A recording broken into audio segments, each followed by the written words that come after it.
Assalamualaikum dan selamat kembali ke FTV. Jadi hari ni kalau kita buka portal berita mengenai kereta ni kan tak ada cerita lain, cerita kereta elektrik je lah. Tapi kita kat Malaysia ni sedih sebab kereta elektrik kat Malaysia ni nampaknya buat masa ni hanya untuk orang berada je lah. Harga pun tinggi.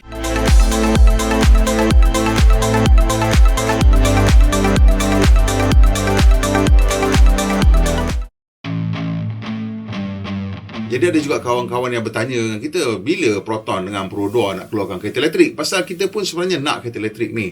Kereta elektrik ni dia banyak kelebihan dia sebenarnya. Sebenarnya kelebihan kereta elektrik ni lebih kepada orang marhain macam kita ni lah. Sebab apa? Dia banyak boleh mengurangkan kos pembelanjaan kita lah sebenarnya.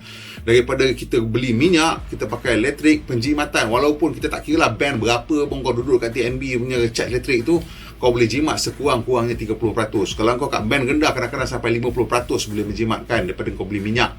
Memanglah bil elektrik kau naik, tapi kalau kau belanja minyak sebulan 600, sekarang bil elektrik kau naik 300 je. So jimat lah kan, betul tak? Kan? Maintenance pun lebih mudah kereta elektrik ni. Jadi itulah dia cerita je kenapalah kerajaan ni lambat sangat.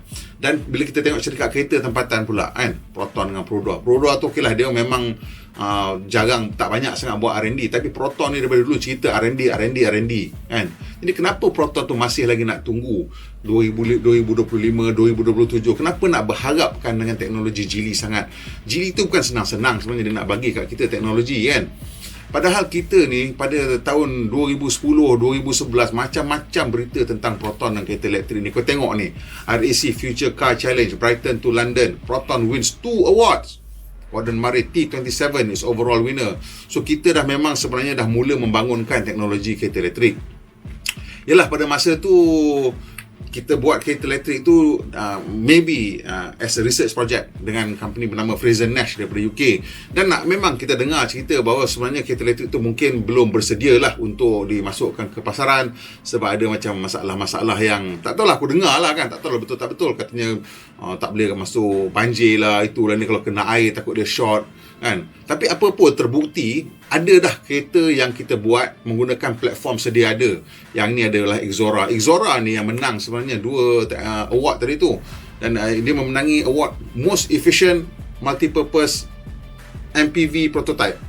Dan menang Best Overall Extended Range EV, range extender lah. Dan yang range extender tu dia menang dengan Toyota Prius Hybrid Co-winner. So bukannya teknologi yang calang-calang. So kita memang dah ada itu lagi intent untuk membangun dengan kereta-kereta elektrik ni. Dan kita sampai pergi dan menang perlumbaan kereta elektrik di UK. Dan lepas tu of course, yalah, masa tu memang Proton sebenarnya excited lah dengan teknologi ni. Masa tu kalau tak silap saya, Detroit Electric juga datang nak bekerjasama dengan Proton nak gunakan body Gen 2 untuk menghasilkan kereta elektrik. Jadi Proton dah bercakap kat parlimen, kata tahun 2014 kita boleh dapat kereta elektrik ni. Wah, ini memang sesuatu yang sekarang kita dengar macam, uish, 2014 dia dah janji nak beli kereta elektrik. Berita ni berita tahun 2012 lah. So 2 tahun masa tu dia kata, uish, betul ke? Pasal masa tu kereta elektrik yang ada ialah Tesla Model S. So, yelah, orang excited lah pasal benda tu kan. Tapi iya ke Proton boleh buat? Itu memang dah lama kita fikirkan. Tapi yelah kan, tak tahu nak cakap macam mana. Jadi kereta yang dibuat dengan Fraser Nash ni bukan belanja sikit, kau tahu. Belanja ratus juta punya cerita. Ni 500 juta ringgit ni kan. So it's a lot of money. Tapi kalau nak kira tentang pembangunan kereta elektrik atau pembangunan kereta secara keseluruhan, mungkin tak banyak. Tapi 500 juta banyak jugalah. Tak banyak pun kan. Pasal kau tengok dalam artikel ni dia kata kalau GM nak buat 1.2 bilion US dollar untuk Chevrolet Volt, dan Nissan Renault belanja 5.6 bilion dollars untuk buat kereta elektrik dia. Masa tu mungkin Nissan Leaf dengan Renault Zoe lah kan. So memang mahal. So dia kata tuduhan bahawa Proton belanja 270 juta untuk test 30 kereta and each cost 9 million were untrue. So dia kira yang 500 juta tu bukan untuk setakat itulah, untuk R&D lah. Aku tak tahulah cerita belakang tu kan betul ke tak betul. Tapi apa pun ceritanya, engkau dah allocate duit lah, 500 juta ringgit lah kan. Dan ini kerajaan pun bila dah dengar Proton kata nak buat, so dia pun kata okey, kita nak boleh bagi sekian banyak duit, ratus juta ni untuk setiap tahun depan apa semua nak hasilkan kereta elektrik. Tapi itulah dia ceritanya kan. Betul ke jadi kereta elektrik tersebut? Adakah duit yang dibelanjakan tu lebur macam tu je ke, masuk poket siapa ke, ataupun ada sebenarnya terhasil satu produk R&D yang mungkin membolehkan kita buat kereta elektrik tanpa menunggu jili. Pada masa yang sama tu juga tahun 2010-2011 tu kita ditunjukkan ataupun digula-gulakan lah dengan konsep kereta proton emas. Jadi kereta ni, konsep proton emas ni dihasilkan oleh Giugiaro lah. Nama reka bentuk tu yang digunakan ialah Giugiaro. Tapi konsep tu kita yang dapatkan dan kita suruh Giugiaro designkan dia punya luar lah. Jadi emas tu maksudnya Eco Mobility Advanced Solution. Dan kereta ni bukannya kereta ICE saja tau. Kereta ni ialah kereta yang advance. Dia punya platform tu dah disediakan untuk jadi plug-in hybrid dan juga sebagai range extender EV. So kalau kita tengok kat sini, ini satu produk yang memang jauh ke hadapan, berpandangan jauh ke hadapan. Pada masa yang orang masih lagi belum serius memikirkan kereta elektrik, Proton sudah pun memikirkannya. Dan antara inovasi yang dia digunakan di sini ialah platform sandwich. Dia panggil sandwich platform, berlapis lah, platform berlapis. Berlapis tu kerana bawah lantai tu ada satu lagi ruang untuk kita letakkan bateri. Jadi konsep sandwich floor ni bukannya kata unik kat Proton. Sekarang memang orang pakai lah, kita dipanggil skateboard lah, kat bawah tu ruang bateri tu. Tapi masa zaman tu tak banyak orang buat. Yang ada satu lagi yang kita tahu yang dibuat ialah Mercedes-Benz punya A-Class, yang tu menggunakan sandwich platform juga. Dan ini dia kereta, kalau kita tengok ditayangkan masa di KL International Motor Show lah, iaitu Proton emas tersebut. Jadi kereta ni memang kereta yang cantik. Dan masa tu pun bila kita dengar cerita kawan-kawan dalam Proton, kita diberitahu bahawa kereta ni memang dirancangkan untuk pembangunan dan untuk jadikan kereta, betul lah kereta dijualkan di atas jalan raya. Dan bukannya kata kita develop this in isolation. Sebenarnya projek ni dibangunkan sebagai a global small car concept. Pasal nama dia GSC, masa itulah Global Small Car. Dan of course pada masa itu Proton masih lagi ada kaitan dengan Mitsubishi. Dan Mitsubishi juga tengah memikirkan macam mana nak menghasilkan sebuah kereta elektrik ataupun kereta compact dengan teknologi baru. Jadi dia, Proton punya projek ialah ini, dan Mitsubishi punya projek ialah Mitsubishi Mirage. Tapi sayangnya Proton emas tu, bila kita dah lepas keluar berita-berita tu, dia macam senyap macam tu. Ini daripada Fantastico lah, Fantastico korek balik lah. Ini yang buat saya terjumpa ni, cerita ni bila saya buka balik tengok ni kan. Duk cari research pasal kereta elektrik dan Proton, nak tengokkan lah, pasal kawan-kawan tanya kan lah. Takkan Proton tak ada teknologi, macam aku dengar macam ada. So cari-cari jumpa artikel ni. Dah 10 tahun lah masa ni, tahun 2020 ni 10 tahun daripada 2010 dah. Dan bila kita tengok lagi artikel ni, ada link-link dia, tengok ni. Ini dia yang menunjukkan bahawa Proton dengan Mitsubishi sebenarnya tengah nak berkongsi platform. In the sense that dia orang akan kongsikan enjin. Platform tu saya tak pasti setakat mana dia kongsikan lah. Tapi ni dia punya layout dia lah. Untuk GSC ni kita nampak bahawa yang tulis emas tu kan, dia tengok dia berkongsi Saga R, emas, GSC. So lebih kurang platform yang sama yang dia nak kongsikan. Dan kalau kita tengok yang tulis yang emas tu, dia ada macam pack bateri sebenarnya. Pasal dia adalah range extender EV. So, kat belakang ada motor, kat depan ada enjin. Enjin tu dia akan charge bateri dan drive the motor. So ini adalah satu benda yang sekarang ni kalau kita tengok Honda hasilkan lah, MMD dan Nissan punya e-Power. So Proton sebenarnya dah ke hadapan. Cuma tak tahulah kan, aku nak cakap pun macam mana, lembab ke R&D Proton ni kan. Ada teknologi-teknologi ni tapi tak boleh nak dibangunkan ke macam mana. Ni dia cerita dia. Yang kat bawah tu ialah the Mitsubishi Mirage kan. Yang atas tu kita punya Proton punya konsep car masa tu lah, yang daripada emas tu dah dibangunkan nak jadi GSC. Dan atas tu dia punya rendering awal dia. Yang kat bawah ni adalah rendering untuk Mitsubishi, gambar untuk Mitsubishi Mirage. Jadi kita tengok dia punya gaya tu lebih kurang ada lah, sama lebih kurang kan. Dan kita cuma yang kita dapat tahu pada masa tu, dia memang nak menggunakan enjin Mitsubishi yang compact dan juga sama enjin yang mungkin digunakan dalam MIEV lah. So memang boleh sebenarnya nak dihasilkan sebuah kereta elektrik pada zaman tu. Dan ini dia cerita dia, tengok mengikut rancangan Proton versi emas akan menggunakan enjin petrol 1.2 liter dan diesel 1.5 liter yang khusus untuk pasaran India. Kita pun tak teringat ada latar pasaran India. Untuk versi Lotus akan menggunakan enjin 1.2 liter turbo dan versi plug-in EV series hybrid dengan range extender.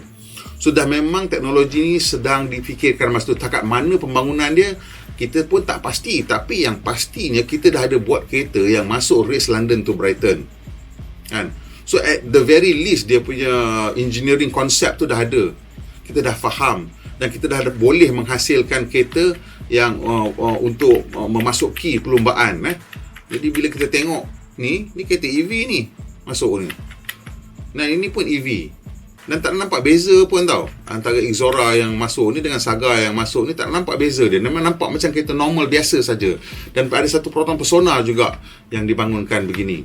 So memang kita dah boleh buat lah. Mungkin tak perfect, mungkin katanya compromise sikit ke macam mana. Pasal kita pun tak tahu, kita pun tak pernah bawa kereta-kereta tersebut Tapi yang pastinya bila keluar berita-berita ni, ada pula nampak ni keluar kita Proton GSC jalani ujian. GSC ni kau tengok sekarang kita tahulah kereta apa.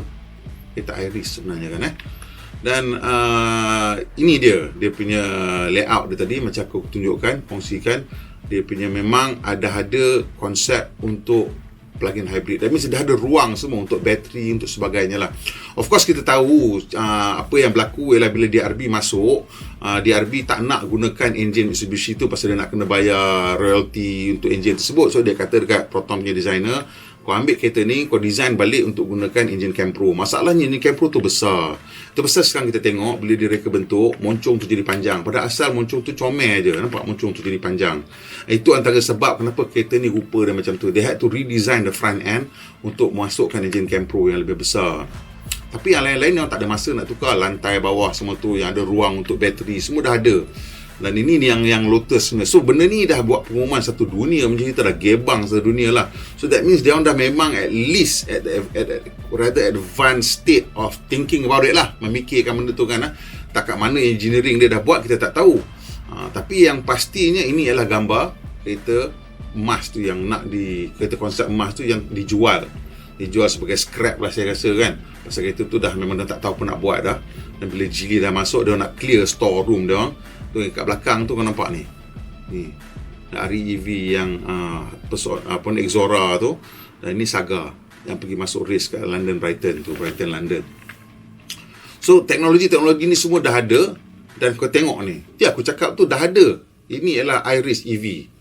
So benda ni dah ada. Kenapa Proton nak kena tunggu lagi teknologi daripada Geely? Cubalah kita bangunkan benda ni sendiri dan buktikan kepada Geely tu. Dia belagak sangat tak nak bagi kita bukti je. Alah, kau punya teknologi tak hebat mana, kita pun boleh bangunkan jugalah. Tak tahulah betul tak betul, tapi at least kita kenalah stand up kan. Kita kenalah menegakkan kita punya sendiri idea dan kita punya prinsip. Dan ni syarikat Malaysia, kita masih lagi nak Proton ni menjadi satu jenama yang berjaya atas titik peluh anak bangsa.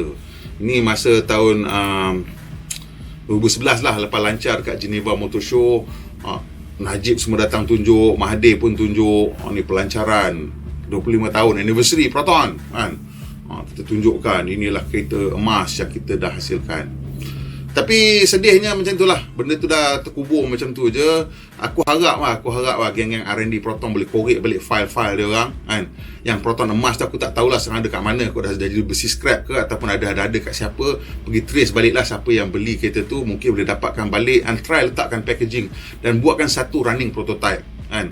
Kos tu aku tak tahulah berapa, mungkin RM100,000 ke, RM150,000 ke, RM200,000 ke, tak kisahlah. Untuk one off aku rasa berbaloi kita buat. Kenapa?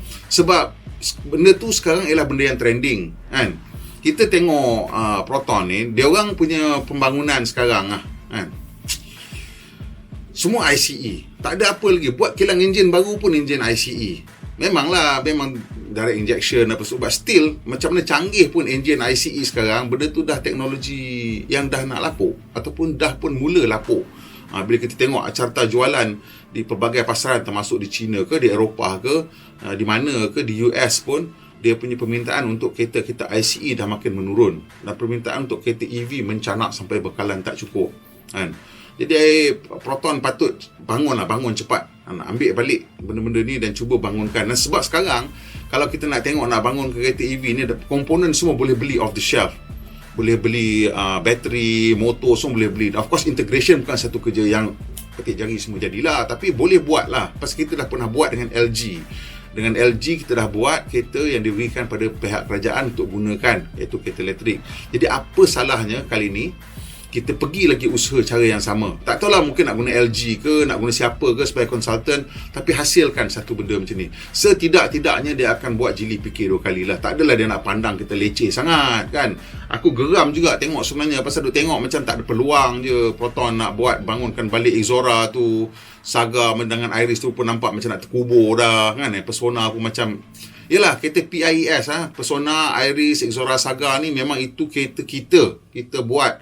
Kalau dia terkubur dan biar je, memang aku akan rasa geram lah. Jadi kita kena cepat-cepat lah. Proton R&D, aku minta lah korang bangun dan cari balik ni benda-benda yang kita boleh develop dengan cepat dan hasilkan at least kalau dah ada running concept kan.